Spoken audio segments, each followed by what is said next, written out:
Hey everybody, Stoney with Onk Farm here. Onk Homestead. Sorry, Onk Farm is no more. Onk Homestead. A little slow getting these videos out. I'm not real big on this whole thing, but there's something I want to talk to you about today. And it's been bugging me for 2 days now. A thread in a community group about growing your own food, trying to be self-sufficient.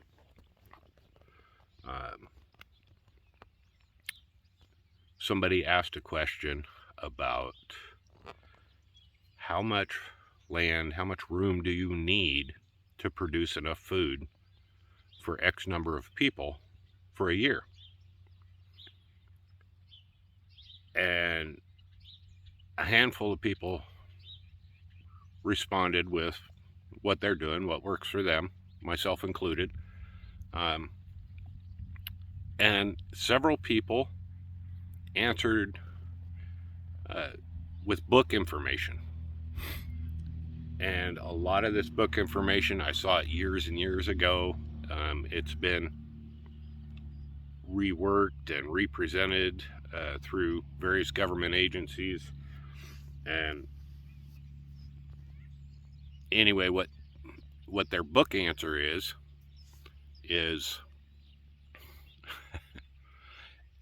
1/4 of an acre to 1 acre per person to grow enough food for a year per person. We've got a family of 4 here. So by those standards, I have to have between I have to have between 1 acre up to 4 acres in order to produce enough food to feed this household for a year. Now, some of these various government plans, especially back in the day, included a hen house for egg production, and some of them included room for a milk goat, things like that. So I explained to the person asking the question what we do here. Now, you can see behind me here, all of this is called a Native American plum, and it grows in a bush form, and it's rhizomous. So like this one right here, this is coming up from a root shoot off of the main tree. That one right there, that's a root shoot off the main tree. And plums aren't a problem. 2 years ago, in fact, I ended up composting 5 paper grocery bags, which are 5 to 6 gallons of plums, because we had so many to deal with, and we gave so many away that's what we still had left.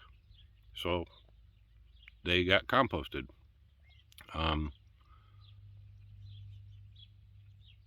And it takes up about, this particular group of plum takes up about 12 square feet of the property. Well, not 12 square feet, 12 by 12 area, 144 square feet. Through here, you can see what's left of the garden back here. This is after primary harvest for the year. Okay. Oh, by the way, those are a pair of our old apple trees, and I'm sitting under another pair, and there's several more around the property, 100-year-old apple trees. They don't take up any room. They grow up, duh. Anyway, you can see,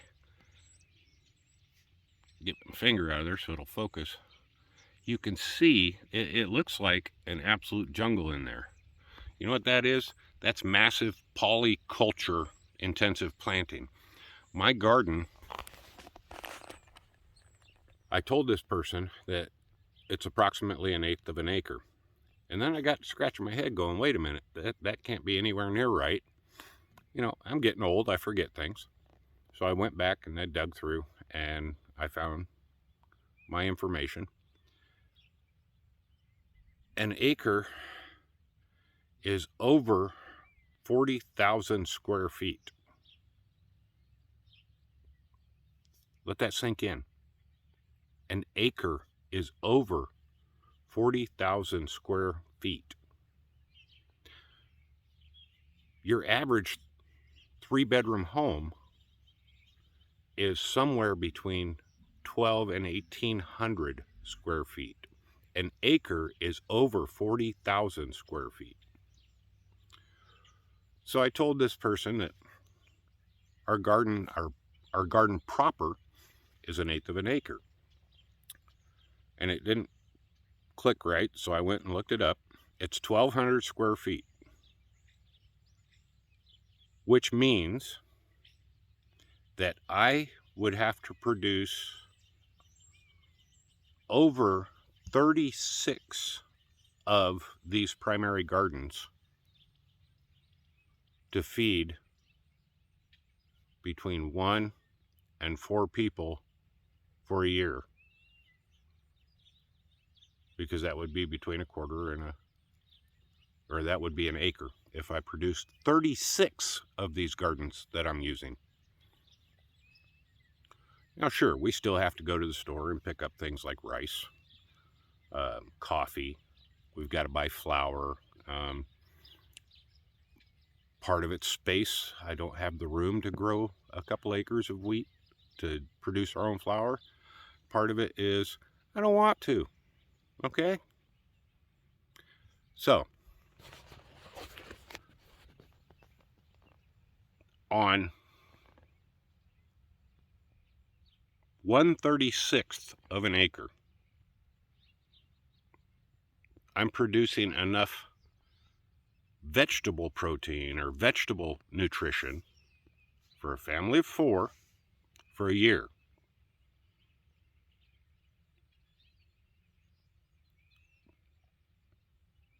You understand that? 1,200 square feet, family of 4, vegetable production for a year. Not a quarter of an acre to a full acre per person. 1,200 square feet, 1/36 of an acre. Stop buying into this crap. Stop perpetuating this crap. What they're telling you is traditional large-scale thinking, straight rows with one line of crop with a great big space in between it, and then another straight row with one line of crop. You grow that crop, and when it's done, you harvest, and you're finished.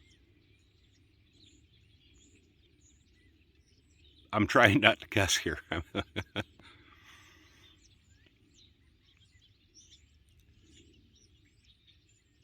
People that are trying to do for themselves and learning how to do for themselves are too smart to buy into this crap. Okay? Stop it.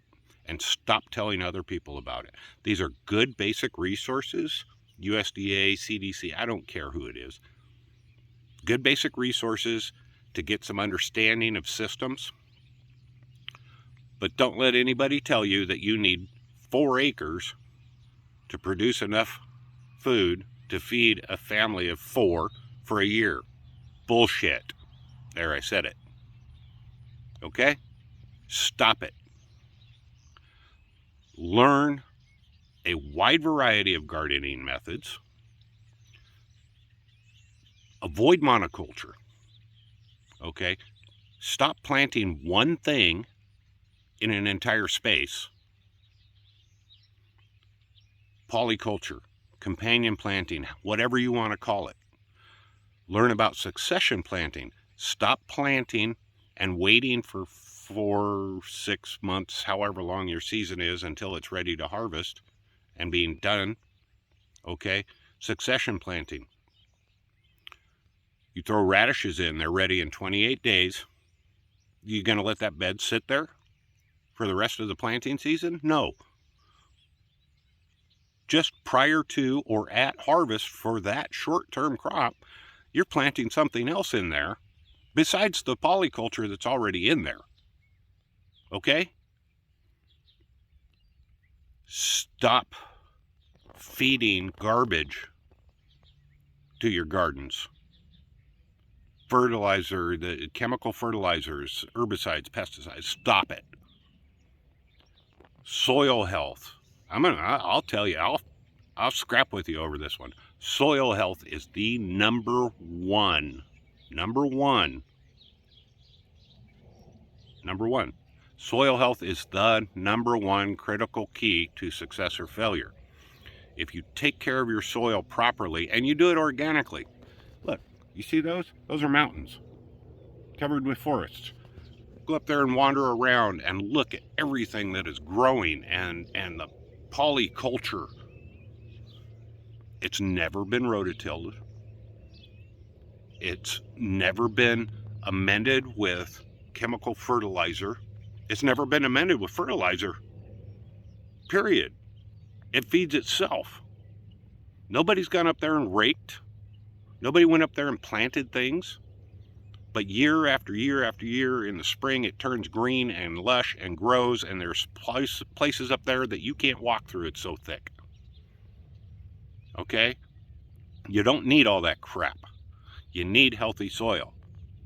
And healthy soil is natural soil. All right? If you have to bring things in because you have clay or sand or basic rock,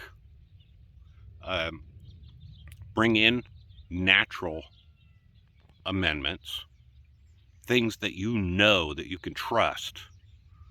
Okay, this, where we live, is the bottom of an ancient glacial lake bed. We grow rocks like you would not believe. And yet, here's my jungle. Look at that. There's squash, there's broccoli, there's corn, there's my flowers, there's peppers in there, there's tomatoes still going, beans, peas, just nuts. On 1,200 square feet, 1/36th of an acre, all of the vegetable material that we need for a family of 4 for a year comes out of there. And it's because we polyculture, we succession plant, and we focus primarily on the care of the soil. All right? Stop buying into the crap. Stop doing it. Complete and utter bullshit. And stop telling other people about it. It's a learning resource, a learning tool, period. I have hundreds of books. Hundreds. On specific vegetables, specific fruits, on gardening, on homesteading. You know what? 99% of them are bullshit. Especially the ones that were put out by the government. But every single one of those books has at least one little nugget in it. That's why I have them all. You take all those nuggets and put them together, you've got a gold mine. All right? So learn everything you can from whatever source you can. You don't have to listen to me. I don't care. My family's fed. Learn everything you can from whatever source you can. Figure out what works for you and do that. And stop telling other people that they have to do things within a certain standard because you read it somewhere. All right? Anyway, end of rant. I'll see you guys when I get around to making another video. Bye.